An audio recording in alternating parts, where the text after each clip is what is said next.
This episode of CppCast is sponsored by Backtrace, the turnkey debugging platform that helps you spend less time debugging and more time building. Get to the root cause quickly with detailed information at your fingertips. Start your free trial at backtrace.io/CppCast. Episode 86 of CppCast with guest Vinnie Falco, recorded January 17th, 2017.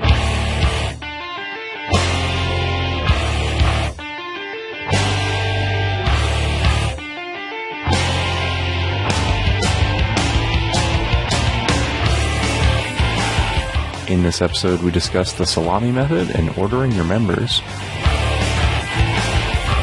Then we talk to Vinnie Falco, developer at Ripple and author of Beast.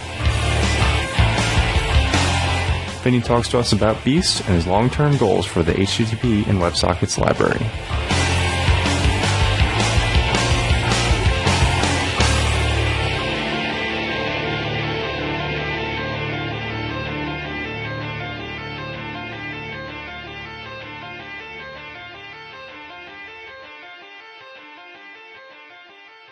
Welcome to episode 86 of CppCast, the only podcast for C++ developers by C++ developers.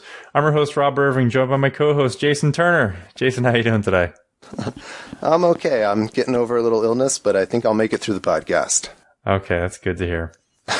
Well, at the top of every episode, I'd like to read a piece of feedback. We got a big one, and this just came in like an hour before we got on to record. I was not expecting this at all, but we apparently won the 2016 Software Developer Podcast Awards. That we did.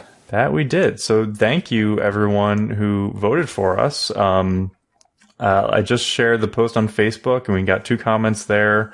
I'll read this one from Matt's saying, "Congratulations, well done. Your podcast, in contrast to some other software engineering podcasts, is focused and no nonsense, and with interesting guests. Keep it up."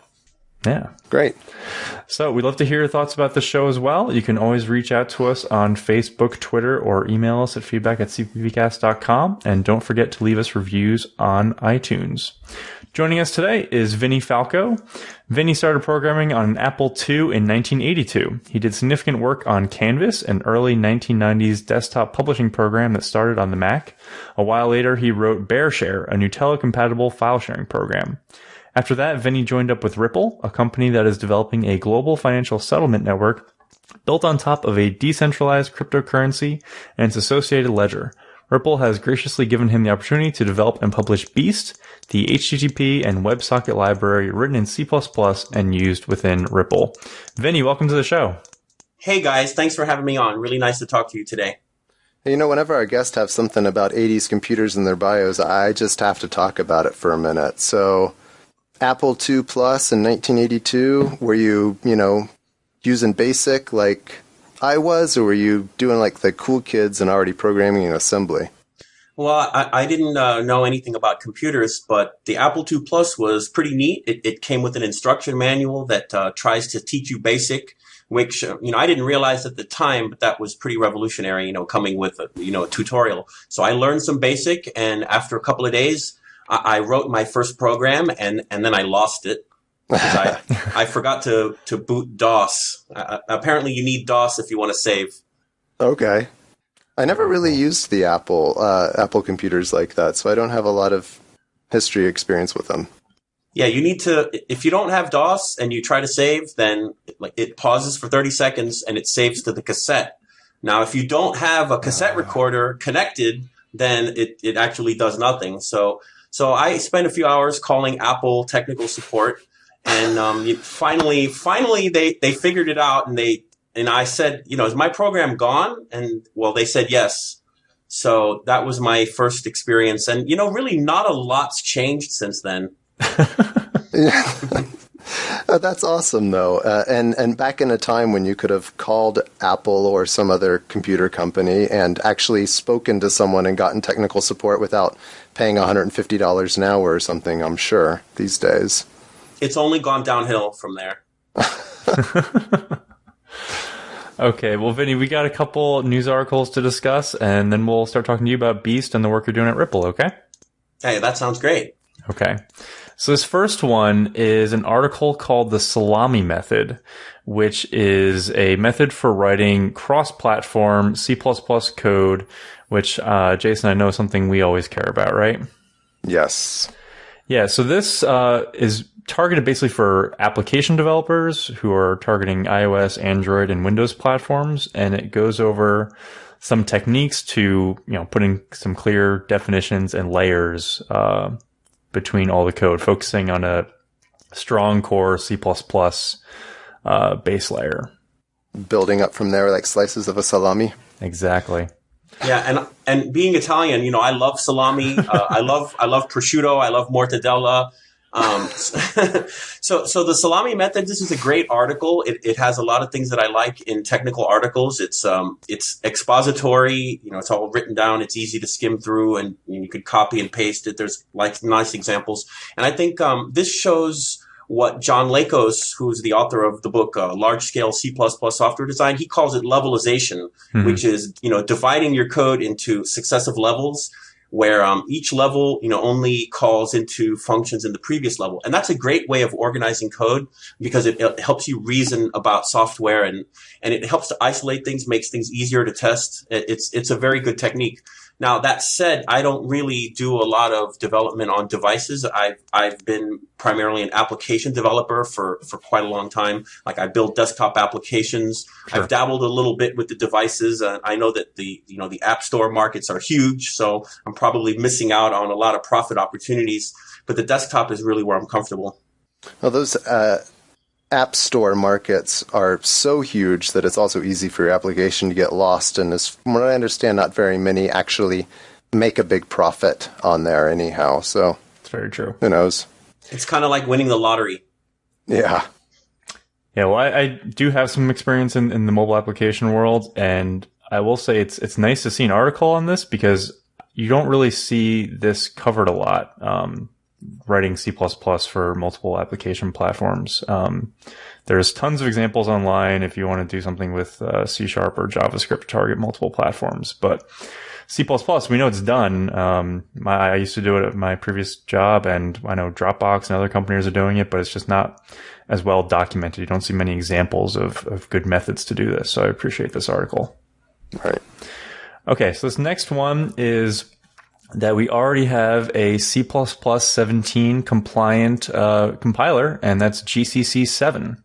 So, I think this is the second time that we've announced that G++ is C++ 17 compliant.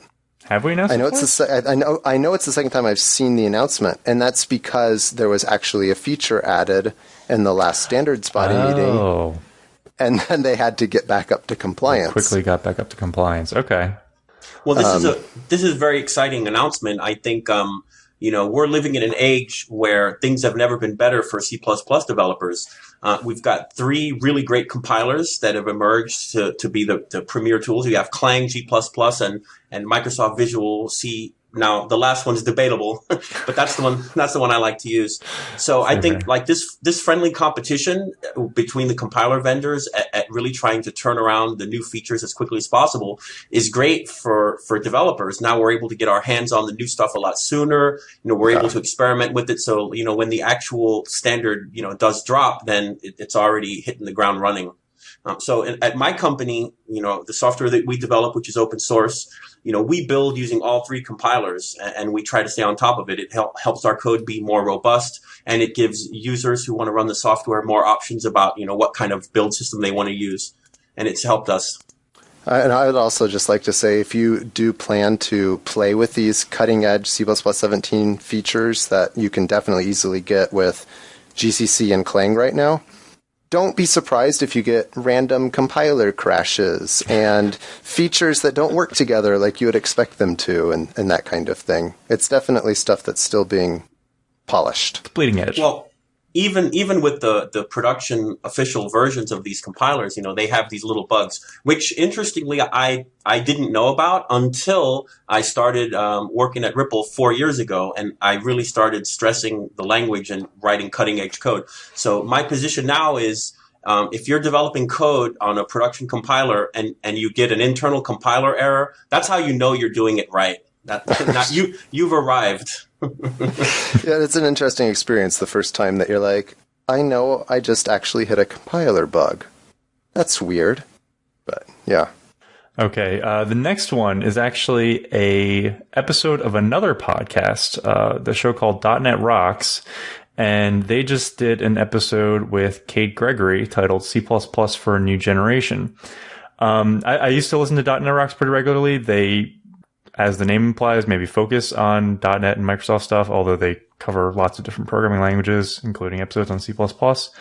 And if you're listening to our podcast regularly, you're not going to get anything necessarily new out of listening to that show. But it's interesting to see how people outside of our community view and think about C++. Because these guys haven't touched C++ for about 10 years probably. And it's interesting to get an outside perspective of, the new features coming to C++ in the world that we're living in today. There was a comment on the .NET Rocks website from a listener of their podcast that says, "It has been more than a decade since I last worked with C++, but this has definitely piqued my interest. Having spent some time tracking down my share of memory leaks, the stack semantics is particularly compelling." So it sounds like she did a good job of representing modern C++, which we know that she would have. Obviously. But, yes. This is a very interesting podcast for me because now this is going to come as a bit of a shock, but I've never actually listened to a podcast before, okay. and I certainly recognize the irony of appearing on a podcast. It's really difficult for me to focus on just talk. Like when I study programming materials, I usually prefer exposition. It's a lot easier for me to digest and to be able to skim back and forth. So I admit to being a podcast noob. It's okay. Yeah, I think podcasts have a different purpose than reading a blog post or article.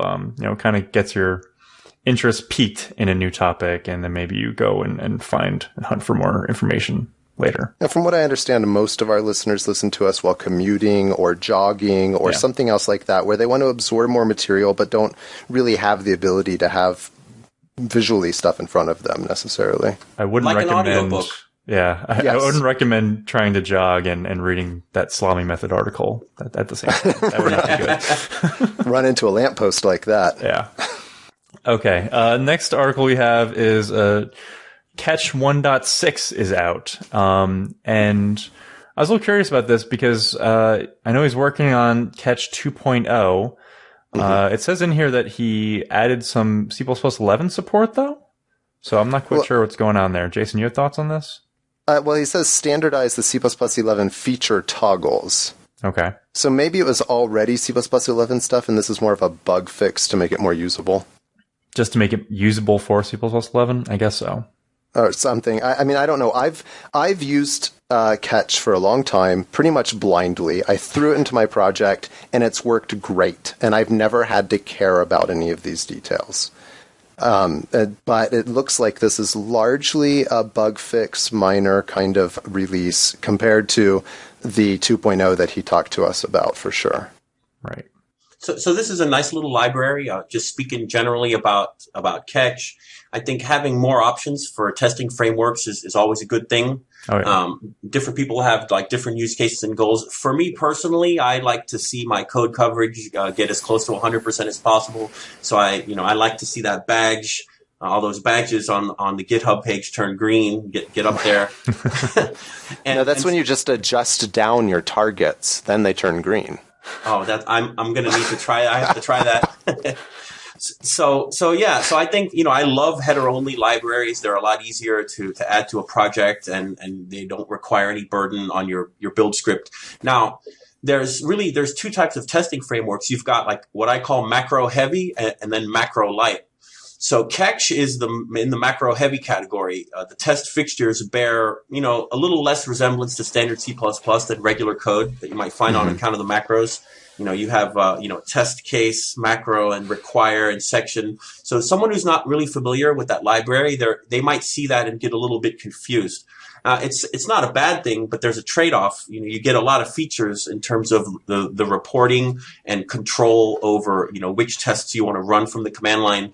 But on the flip side, you have code that might look a little bit strange for someone who's just a, C++ expecting regular C++. For me personally, I try to use the simpler test frameworks that are lighter on the macros. I wrote a very simple one for Beast. It's no frills. Now, there's people out there who follow an even more minimalist approach to testing. They only use assert and static assert. If you're listening, you know who you are. So one of the problems with every framework that I've seen is that it doesn't help you write what I call a negative test. In other words, you want to write a code that only passes the test if the code fails to compile. Right. So in other words, you want to write a test that makes sure that invalid usage is flagged by the compiler. And you need cooperation from the build system for that. And different projects have, varying needs for those sort of tests. But that's one thing that I'd like to see in the future more of. I've never tried to do that. And ChaiScript actually would be a pretty good use case for stuff that you would expect build failures and if people are using the library incorrectly. And that's an interesting point. I do things where if the code is not, the script code itself is not parsed correctly, then I have negative tests for that. But you're talking about like a meta layer above that even, like making sure people are using the library correctly at compile time. It's an interesting idea. Exactly. Like, for example, you want to make sure that if anyone tries to, make a copy of your object, which is non-copyable, you're going to get a compiler error. Right. Huh. Sounds like a good idea. Well, I guess you could do a static assert on is copy constructible type trait. Well, but then, right, exactly. Then your program won't it won't compile. Right. Good point. Okay, so this last article is Order Your Members, which is just kind of a nice refresher on alignment in classes and structs in C++. And goes over some of the new features that were added, I guess, back with C++ 11 with align of and align as. Is that right, Jason? Well, those features were added in C++ 11, but I did not get the chance to get into this article, so I can't answer specifically. Okay. This is a beautiful article, guys. Let me tell you, this has everything I like to see. The ideas are built up with a logical progression. He's got great code snippets. It's always better to show through code than to just tell. And I think, a discussion of how the compiler packs a structure that's a very useful subject. C++, one of the benefits is the ability to write very high performance code, the ability to kind of get as close to assembly language as possible. And I think that, people need to be reminded of this. A lot of times, we're looking at, these high level designs and abstractions, but then we forget that, we want to get the most out of our software. So this article has actually inspired me to cut down on the size of the Beast library WebSocket stream class, and I've already managed to save 20 bytes just by reordering members. Wow. Nice. Very, very nice article. I recommend it for everyone. So something I don't see mentioned in this article, and it's possible I missed it, is that Clang actually has some warning levels that will warn you if your data members are ordered inefficiently. Oh, really? And that can be helpful for people. Yeah. Very nice. Clang has great diagnostics. Yes. Sometimes when I get a huge multi-page compiler error in GCC, I'll flip over to Clang in order to get a more intelligible compiler error. Right. Okay, so Vinny, we briefly mentioned it in your bio. Can you start off by telling us what exactly is the Beast library? Okay, great. Thanks for asking. So Beast is a C++ header-only library that implements WebSocket and HTTP protocols as defined by the Internet Engineering Task Force RFCs. The reason that it came up is because in our product, our open source product, we were using this library called WebSocket++, which is a very popular WebSocket library. And we had some trouble with some of its clumsy interfaces, so I took the time to write a brand new WebSocket library that follows Boost ASIO best practices. Okay. Now, I'm sorry, I have to just show some ignorance here. I know what HTTP is, but I am not familiar with the WebSocket protocol. Is that just sockets, or am I missing something? That's a great question. So HTTP follows what I call a client-server model. The client issues a request, and then the server receives that request, and then it does processing, and then it sends back a response. So an HTTP session, it consists of a request-response pairs happening over and over again until the connection is closed. Now, there's a problem here. What if the server wants to send, unsolicited information to the client? Like, for example, let's say you're implementing a chat server, or you want to publish some type of subscription data periodically to the client. So HTTP is really not suitable for that. There's been a number of hacks to try to get it to work, like, polling once per second, or, kludging the protocol, piggybacking data in the headers, but those are not really good solutions. So WebSocket is the answer to that problem. So with WebSocket, you've got connections are symmetric. There's no client and server. Each side just sends a message, which is a block of bytes that's length prefixed, and any side can send a message at any time, and that's pretty much what WebSocket is now. In order to speak WebSocket, the first thing you need to do is you need to issue an HTTP upgrade request, which is an HTTP message. So every WebSocket library in existence, has a little bit of code to do an HTTP request and response in order to activate the protocol. So it's very common for web servers like Apache to, that have the WebSocket module, they dispatch it from the HTTP side. So that's why Beast also has HTTP in it as well, because, people want to customize that handshake to start the WebSocket session.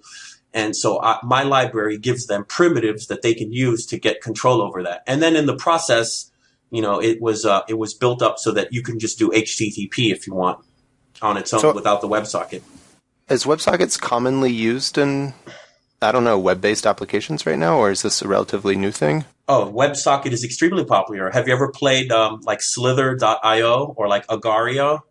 Oh, I think Slither.io I've seen, but no, not Agario. So those games are WebSocket based. They have a WebSocket server, and then every browser has WebSocket in it, and WebSocket is very popular from JavaScript. So WebSocket is hugely popular. All right, this shows how long it's been since I've done any serious web development of any kind, I guess. Okay, so here's the question. Who's kind of the target audience for Beast? Is it library developers, application developers, a bit of both? So Beast has the two modules, the WebSocket and the HTTP. Now, the WebSocket module it's pretty full-featured. Mm-hmm. I would say that the target audience would be application developers or library developers. Really, anyone who wants to talk WebSocket, they're going to have a pretty good experience with Beast, with the WebSockets. Now, on the HTTP side, the Beast support is what I like to call low level. It's aimed at people who want to write a library.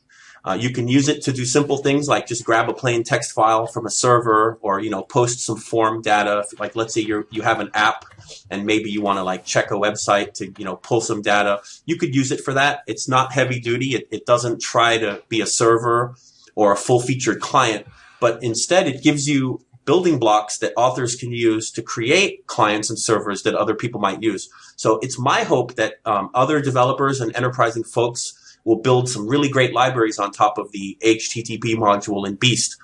And so one of the reasons I chose BoostAsio as the networking layer is that the author of BoostAsio has submitted a proposal. It's called the Networking Technical Specification, and it's on the path to becoming part of the C++ standard library. And it's about time that TCP/IP was part of the C++ standard. And then once that's there, people are going to want to do HTTP and WebSocket. It's going to be the first things that people are going to want to do. So I'm designing this library with standardization in mind. Wow, that's a big goal.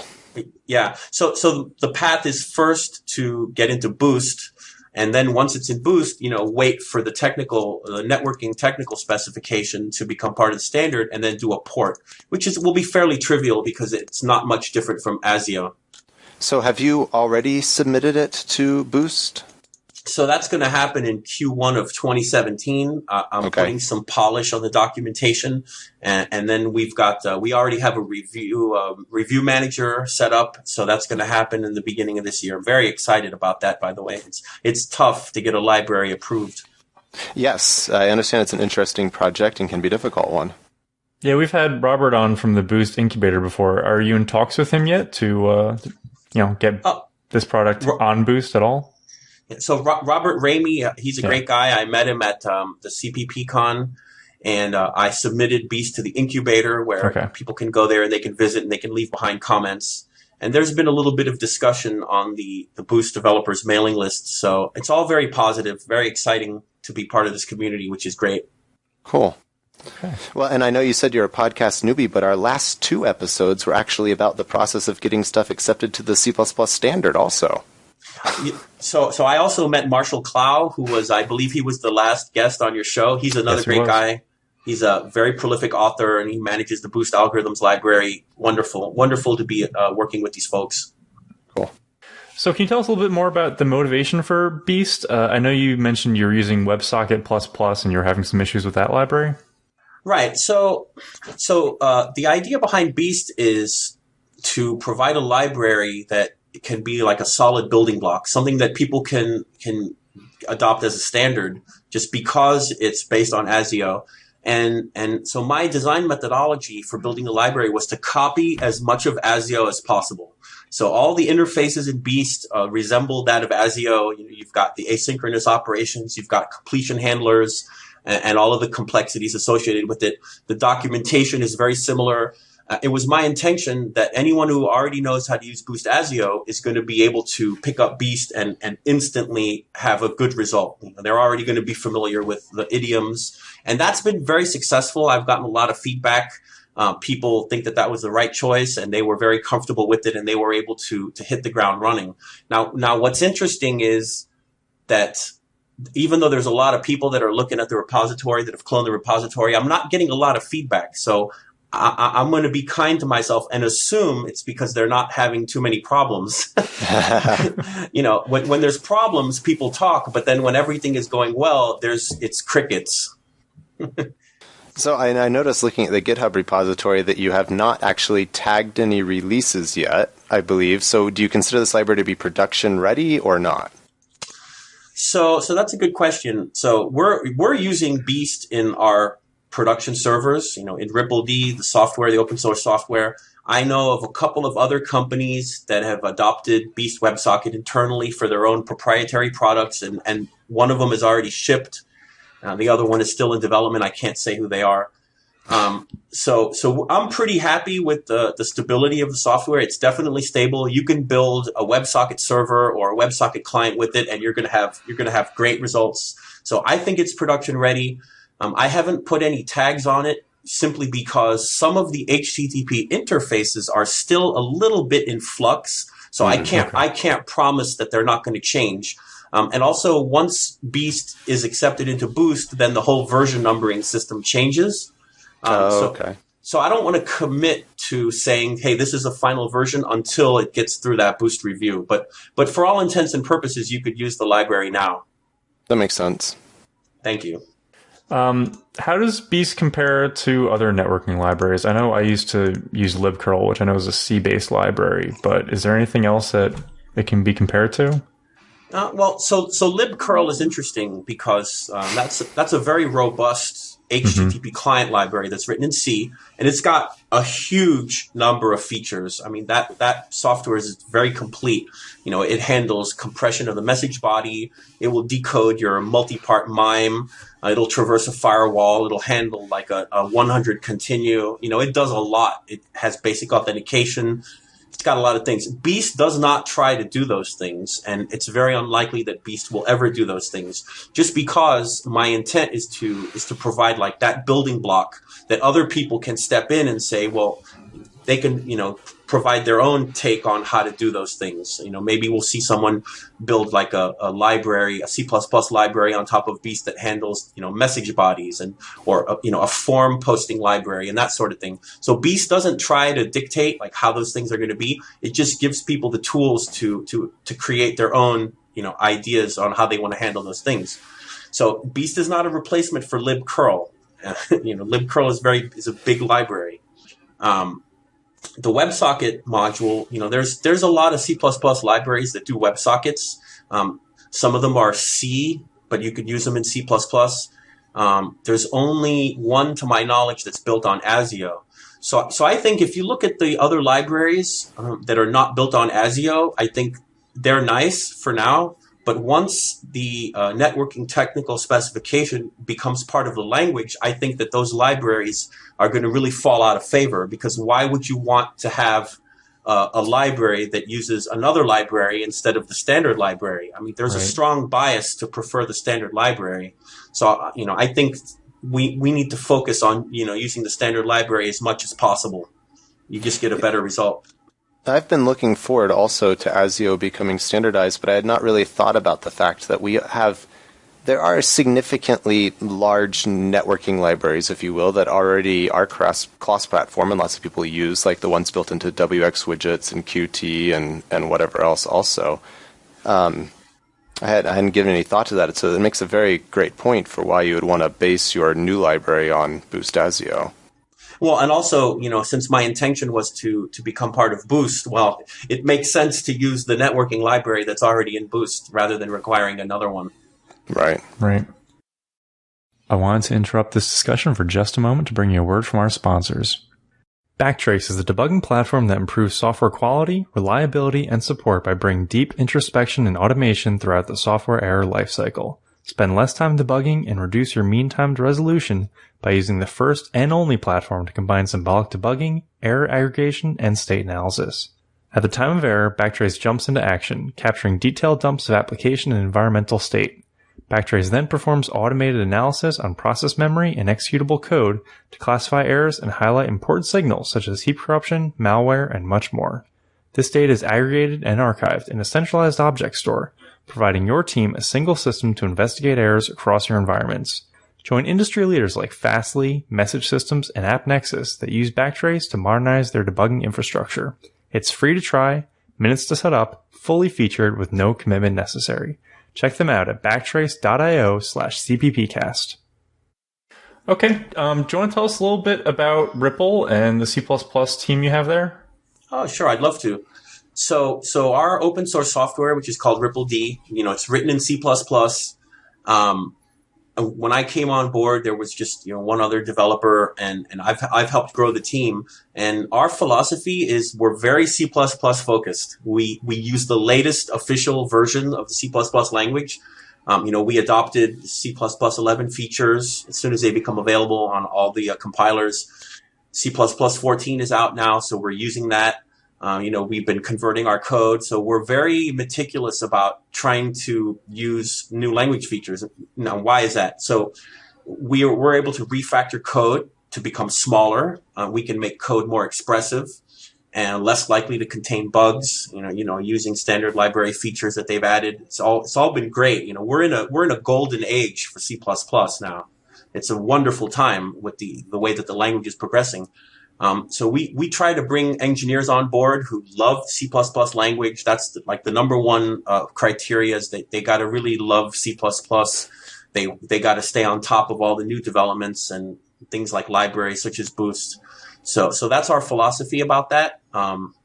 We try to make the code very clear and well documented, just because the software is open source and it implements a distributed financial system. So people need to trust that this software does what it claims to do, that it doesn't contain vulnerabilities and exploits, and because that's where the value of the system comes from. So we use all the features of the language to make sure that the code expresses intent clearly, that it's easy to verify that it's correct, and that it's easy to test. So you say that you like to use you want to stay at the latest versions of C++, the latest official version, and arguably Visual C++ is probably the compiler that holds you back, right? So does that mean when Visual Studio 2015 came out, you guys immediately switched to it, and then when Visual Studio 2017 goes gold, you're going to immediately switch to it also? Or how do you guys balance that? Well, so yeah, it's exactly what you said. As soon as there's a new official version of Visual Studio or GCC or Clang, we try to switch to it. Now, sometimes there's something prevents us from moving forward. There could be a bug, but these guys are pretty good about fixing those things. So we switch. We demand that our users upgrade. Because when you have when you have a decentralized system, you have all these different servers that are running the software, and they all connect to each other. So people have to upgrade. Like when we put out a new version, which happens very frequently, like maybe every 6 to 10 weeks, 12 weeks, people need to upgrade, or else they're not going to be able to communicate correctly with the other nodes in the system. So it's a distributed system. People have to have the latest version of the software. This is not like, Oracle, where you can run 2 versions behind and not have a problem. Everyone's affected by people running the older versions. So if they want to be able to transact on the financial network, they have to use the latest version. So we're in a bit of a unique position that we're able to, demand that people install the new compilers. Yeah, I would say that is a fairly unique situation. Definitely. I believe it was your CEO or CTO who gave a keynote presentation at CppCon this year. Could you maybe give a brief overview of what exactly Ripple does with this cryptocurrency network? Sure, I'll condense his 90-minute talk into 30 seconds. Sounds great. So that was David Schwartz. He's the principal architect of the Ripple system. There was also one other author who doesn't take an active development role. So he was explaining. He gave a pretty broad overview of like how decentralized systems work. So what Ripple D is, it's server software that you run. And I don't know, have you guys ever heard of Gnutella, like the file sharing system? I've heard of it, not used it. Or like, for example, Kazaa or LimeWire. Yeah, they're all things I've heard of, but okay. Yeah. So the way this software works is, you run the software and then it goes out and it connects to other people that are also running the software. Now, how do they get the IP addresses? Well, the IP addresses circulate through the network. And then you have like this mesh of people that are all running the software. And these nodes communicate with each other by sending messages that travel from computer to computer. So in the past, you had Gnutella. It was a file sharing network, and they used the network to propagate searches. You search for a piece of content and you get back, results, and then you download those files. But today, we use the peer-to-peer technology to implement what we call a distributed consensus. That means that there's this ledger that keeps track of everybody's account balance, and people can inject transactions into the network. Like, for example, I want to pay Rob $20. And then all the computers on the network see that transaction, which has a digital signature. Obviously we don't, we need to prove that the person who's making the transaction owns the money in the account. And then the system called consensus is where all the machines on the network use a mathematical process to agree on which transactions are going to be applied to the ledger. Now, the main problem that we're trying to solve here is what's called double spending. Like, how do you make sure that someone doesn't spend the same money from their account twice? So in order to do that, you have to have everyone has to agree on like the balances, and everyone has to agree on which transactions go into the ledger to produce the next ledger. So that's a pretty simplified view of, how it works. I don't want to bore you with the whole 90 minutes.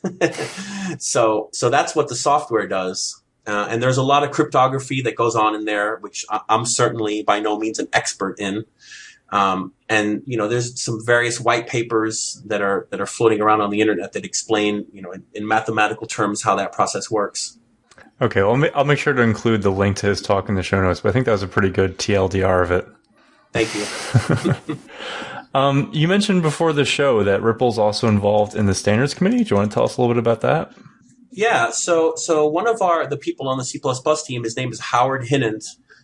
He worked at Apple, and he's been very active in the C++ committee. He's written a number of papers, and he's worked on Chrono. He had a hand in the move semantics.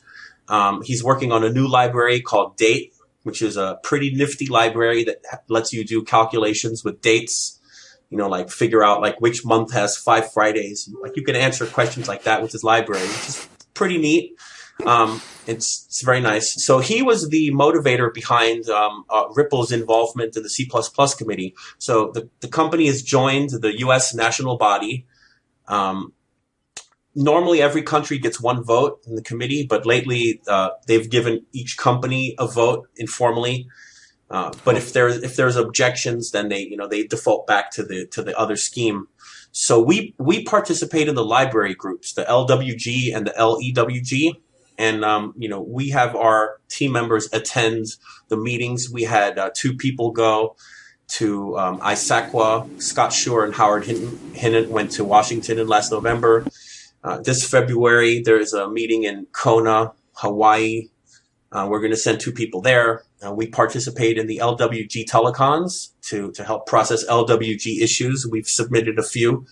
And we're very interested in C++ since our software is written in it. So we like to have our finger on the pulse and maybe once in a while, put our hand on the stick shift. Did you, oh no, so Gary, go ahead. Did you volunteer for the Kona trip? Just out of curiosity here. So I did not. Let me be clear about these trips. They're not a vacation. We keep hearing that, but I'm not entirely convinced yet. It's true. It really is. I mean, there's a lot of material to process, and you have responsibilities to vote and to provide feedback. And I think people notice if you're just a warm body. I would love to go. The only issue is I'm kind of anxious about not being at my computer since I still have work remaining to prepare for the boost review of Beast. Okay.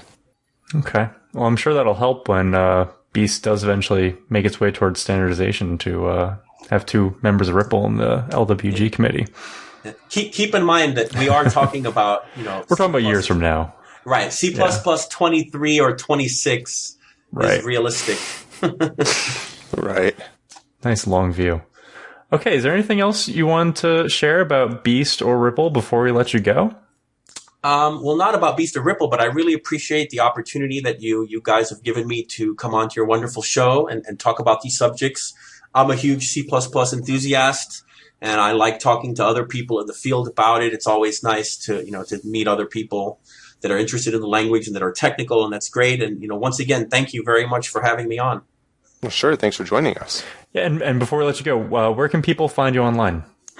So my GitHub repository of Beast is the best place to go. My email address is public. I'm very responsive to GitHub issues. Sometimes people are shy. They only want to submit their issue by email. That's fine too. Although I do prefer it when they're public because other people can benefit from the answers. But I'll certainly, respond to private inquiries. That's the best place to find me. You can also find me hanging out on Freenode IRC in the Boost channel. There's not a lot of traffic there, but I'm in the channel, and sometimes I answer questions. I ask more questions than I answer, though. Okay. Well, thanks so much for your time today, Vinny. Thanks, guys. Thanks. Thanks so much for listening in as we chat about C++. I'd love to hear what you think of the podcast. Please let me know if we're discussing the stuff you're interested in. Or if you have a suggestion for a topic, I'd love to hear about that too. You can email all your thoughts to feedback@cppcast.com. I'd also appreciate if you like CppCast on Facebook and follow CppCast on Twitter. You can also follow me at Rob W. Irving and Jason at LeftKiss on Twitter. And of course, you can find all that info and the show notes on the podcast website at CppCast.com. Theme music for this episode is provided by podcastthemes.com. Website at CppCast.com.